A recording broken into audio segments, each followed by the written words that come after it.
नमस्कार, कृषि जागरण में आप सभी का स्वागत है। मैं हूं आपके साथ रूबी चक्रवर्ती और आज के क्विज कंपटीशन के सवाल के लिए हमारे साथ आखिरी तक बने रहे। बढ़ेंगे हेडलाइंस की ओर। किसानों के लिए डबल खुशी, पीएम किसान सम्मान निधि योजना के अब 6,000 नहीं 8,000 रुपए मिलेंगे। 28 जनवरी तक आएंगे 13वीं किस्त के पैसे। भोपाल में 8वें Bharat India international science festival का समापन, केंद्रीय कृषि मंत्री नरेंद्र सिंह तोमर रहे मौजूद। फेडरल बैंक को आईसीएआई ने वित्त वर्ष 2022 के लिए सिल्वर शील्ड से किया सम्मानित। लोकसभा अध्यक्ष ओम बिरला ने कोटा में 2 दिवसीय कृषि मोर्चा प्रदर्शनी कार्यक्रम का किया उद्घाटन। लखीमपुर खीरी कांड के आरोपी आशीष मिश्रा को सुप्रीम कोर्ट से मिली जमानत। 26 जनवरी को बड़ी महापंचायत की तैयारी, किसान करेंगे विरोध प्रदर्शन। गेवाड़ में कृषि एवं सांस्कृतिक महोत्सव की तैयारियां तेज, 3 दिवसीय मेला 10 फरवरी से होगा शुरू। मध्य प्रदेश में गेहूं खरीद के लिए 6 फरवरी से शुरू होंगे रजिस्ट्रेशन, फ्री पंजीयन करा सकेंगे किसान। खाद्य मंत्रालय में अतिरिक्त सचिव सुबोध सिंह का बयान, कहा गेहूं और धान की खरीद में काफी वृद्धि हुई। हरियाणा के सीएम मनोहर लाल की घोषणा, कहा गन्ने का रेट 10 रुपए बढ़ा। सीएम योगी आदित्यनाथ ने यूपी स्थापना दिवस के मौके पर मिलेट प्रोत्साहन योजना लॉन्च की। पंजाब में कोहरे से बर्बाद हुई आलू और मटर की फसल, किसान परेशान। यूपी में 85,000 हेक्टेयर में होगी गौ आधारित प्राकृतिक खेती, बढ़ेगी किसानों की इनकम। जम्मू कश्मीर में 10 गुना बढ़ जाएगा शहद उत्पादन, किसानों की होगी बम्पर कमाई। उत्तर भारत में फिर से ठंड ने दी दस्तक, पहाड़ों में बर्फबारी, मैदानी इलाकों में छाया घना कोहरा।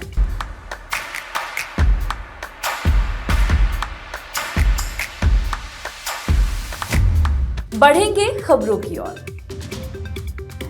देश के करोड़ों किसानों के लिए डबल खुशी है। जी हां, खबर है कि पीएम किसान की 13वीं किस्त के पैसे इसी महीने आ जाएंगे। वही दूसरी खबर ऐसी भी आ रही है कि पीएम किसान योजना की किस्तें बढ़ा दी जाएगी।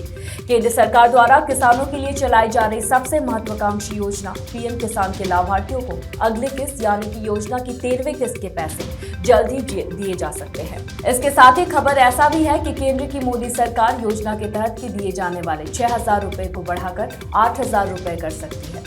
मतलब ये कि अब तक देश के किसान पीएम किसान योजना के तहत 8,000 रुपए का लाभ ले सकेंगे। हालांकि इसको लेकर अभी तक कोई आधिकारिक घोषणा नहीं की गई है। जानकारी के अनुसार साल 2024 के आम चुनाव से पहले मोदी सरकार किसानों को बड़ा तोहफा देने की तैयारी कर रही है। इसके तहत अब किसानों को पीएम किसान सम्मान निधि योजना के तहत दिए जा रहे हैं 6,000 रुपए को बढ़ाकर 8,000 रुपए किया जा सकता है। अब किसानों को सालाना मिलने वाले 3 किस्त को बढ़ाकर 4 किस्त किया जा रहा है। ऐसा भी कहा जा रहा है कि सरकार अपने आखिरी पूर्ण बजट में इसको लेकर ऐलान कर सकती है। इंडिया इंटरनेशनल साइंस फेस्टिवल का समापन 24 जनवरी को भोपाल में केंद्रीय कृषि एवं किसान कल्याण मंत्री नरेंद्र सिंह तोमर के मुख्य आतिथ्य के मौजूदगी में हुआ। इस अवसर पर तोमर ने कहा कि प्रधानमंत्री नरेंद्र मोदी के नेतृत्व में देश में विज्ञान और प्रौद्योगिकी का तेजी से विकास हो रहा है। हर क्षेत्र में इसकी उपयोगिता बढ़ी है। ये क्षेत्र केंद्र सरकार की प्राथमिकताओं में से एक है। कहा कि विज्ञान भारती, राज्य सरकार, केंद्र सरकार ने मिलकर देश भर के विद्यार्थियों, वैज्ञानिकों एवं स्टार्टअप्स के लिए इस आयोजन के माध्यम से एक सक्षम मंच उपलब्ध कराया है। फेस्टिवल में बड़ी संख्या में छात्र छात्राओं और युवाओं को आमंत्रित किया गया था। हमारे देश युवा देश है। युवा ऊर्जा ही हमारे देश की सबसे बड़ी ताकत है। आज जो समय चल रहा है उसे प्रधानमंत्री नरेंद्र मोदी जी अमृतकाल बोलते हैं। ये ऐसा समय है जब युवा आबादी के बल पर देश बड़ी से बड़ी अपेक्षा और लक्ष्य को पूरा कर सकता है। इसके लिए भारत सरकार विज्ञान प्रौद्योगिकी को बढ़ावा दे रही है। जब हम सरकार में आए उस समय साइंस और टेक्नोलॉजी के लिए लगभग 2,000 करोड़ रुपए की राशि थी, जिसे प्रधानमंत्री मोदी ने इस मंत्रालय की क्षमता बढ़ाए और विस्तार के लिए 6,000 करोड़ से अधिक करने का काम किया है।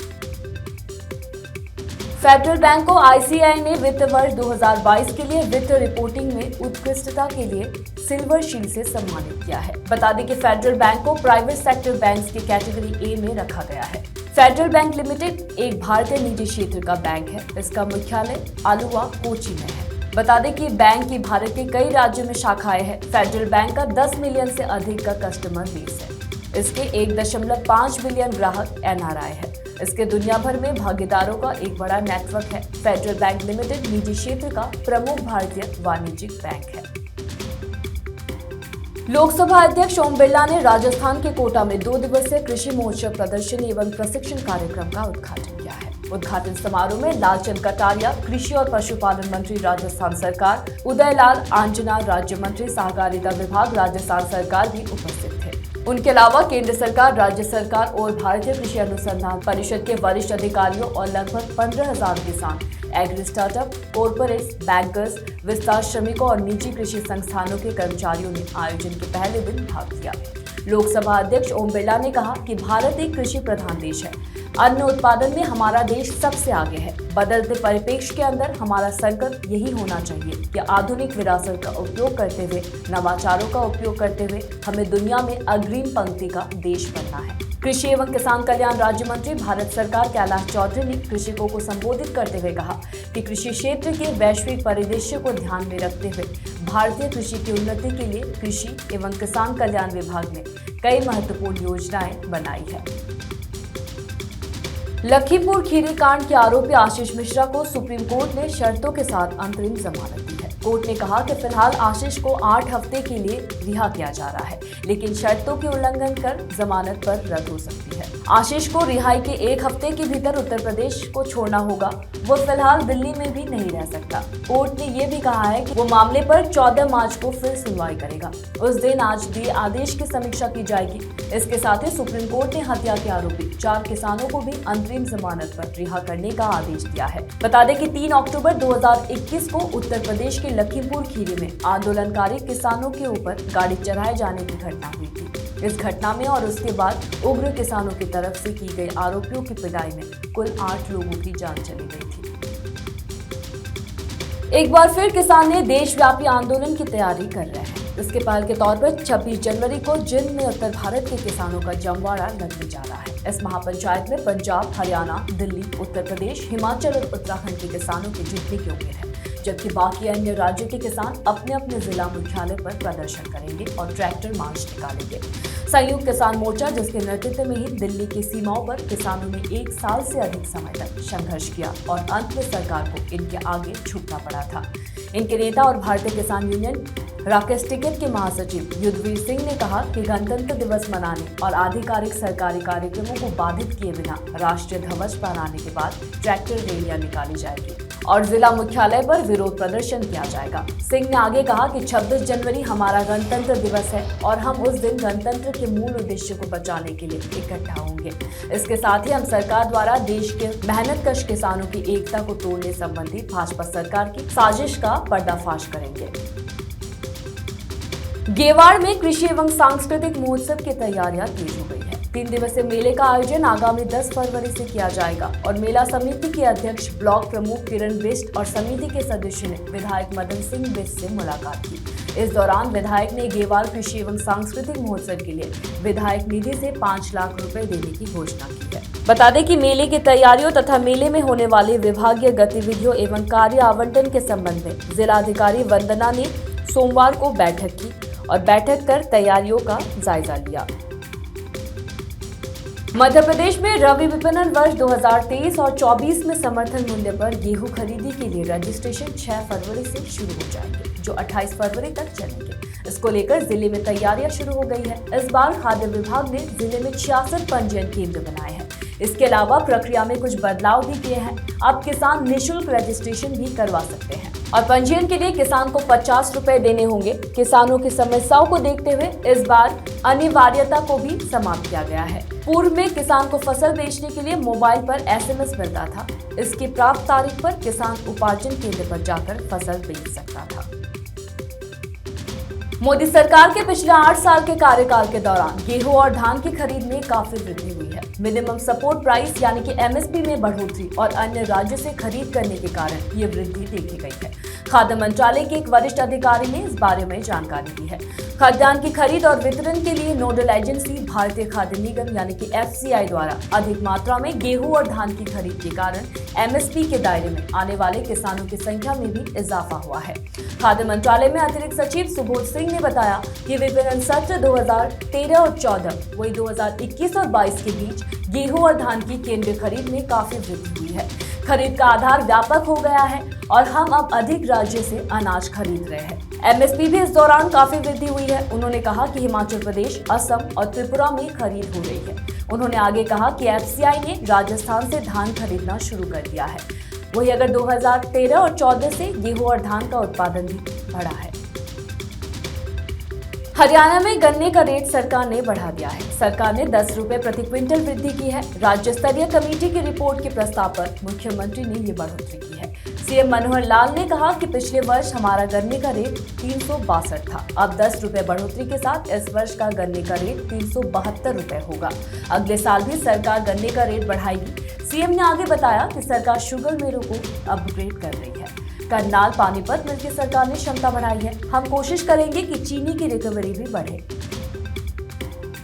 पूरी दुनिया साल 2023 को अंतर्राष्ट्रीय पोषक अनाज वर्ष के तौर पर मना रही है। देश में भी इसको लेकर कई तैयारियां चल रही है। कई राज्यों में मिलेट को बढ़ावा देने के लिए योजनाएं चलाई जा रही है। राज्य सरकारें अपने अपने स्तर पर किसानों को मोटा अनाजों का उत्पादन बढ़ाने के लिए प्रेरित कर रही है। साथ ही उन्हें मोटा अनाजों की प्रोसेसिंग और एग्री बिजनेस से भी जोड़ने की कवायद चल रही है। इसी कड़ी में उत्तर प्रदेश सरकार ने भी मोटा अनाज प्रोत्साहन योजना लॉन्च कर दी है। यूपी के सीएम योगी आदित्यनाथ ने यूपी स्थापना दिवस के मौके पर मिलेट प्रोत्साहन योजना का आगाज किया है, जिसके तहत मोटा अनाजों की खेती को बढ़ावा देने के लिए बुंदेलखंड और पश्चिमी जिलों के करीब 40 लाख हेक्टेयर जमीन मोटा अनाजों के उत्पादन से कवर की जानी है। इसके लिए किसानों को मोटे अनाजों के उन्नत बीजों की मिनी किट का भी निःशुल्क वितरण किया जाएगा।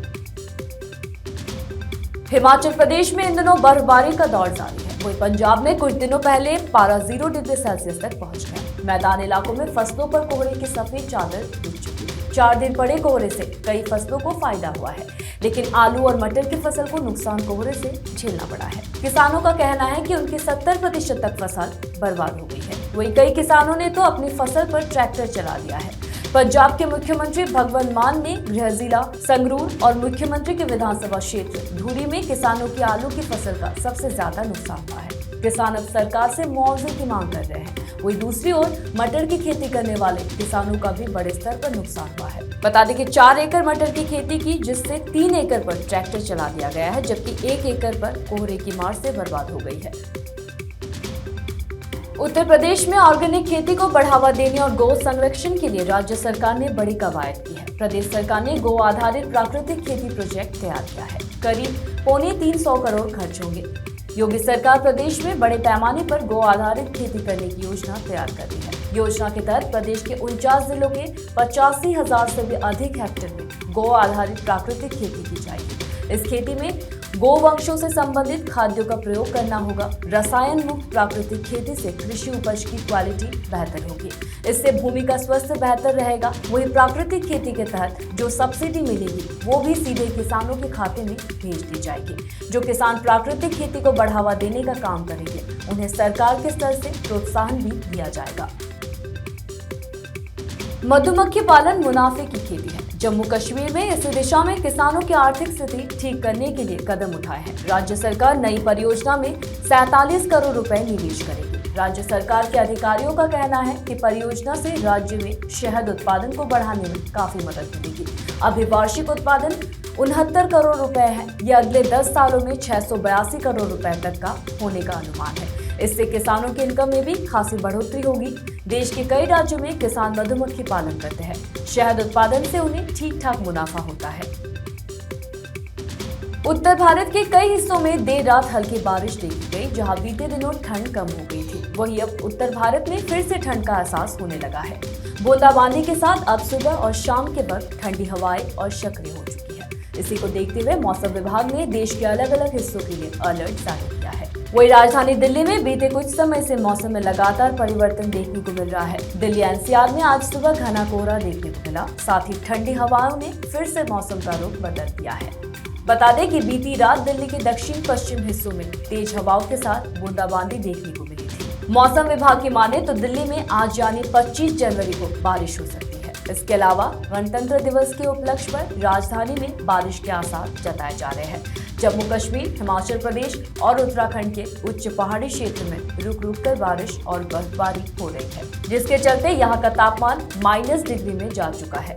मौसम विभाग की माने तो आज उत्तराखंड के नैनीताल, हिमाचल प्रदेश के मनाली में बारिश के साथ बर्फबारी का दौर जारी रहेगा। इसके अलावा जम्मू कश्मीर के अनंतनाग और पहलगाम में बारिश के साथ बर्फबारी हो सकती है। और आज एफटीवी ऑर्गेनिक के क्विज कंपटीशन में आपके लिए सवाल है कि भारत में चावल का सबसे बड़ा उत्पादक राज्य कौन सा है। और आपके ऑप्शंस हैं नंबर 1 पश्चिम Bengal, number 2 Uttar Pradesh, number 3 Jharkhand, number 4 Bihar. तो देर किस बात की है, फटाफट से इसका जवाब कमेंट करके जरूर बताएं और जीते एफटीवी ऑर्गेनिक के डिस्काउंट कूपन्स और ढेरों इनाम। फिलहाल कृषि जागरण में मेरे साथ इतना ही। खबरों का सिलसिला जारी रहेगा। अधिक जानकारी के लिए देखते रहिए कृषि जागरण। धन्यवाद।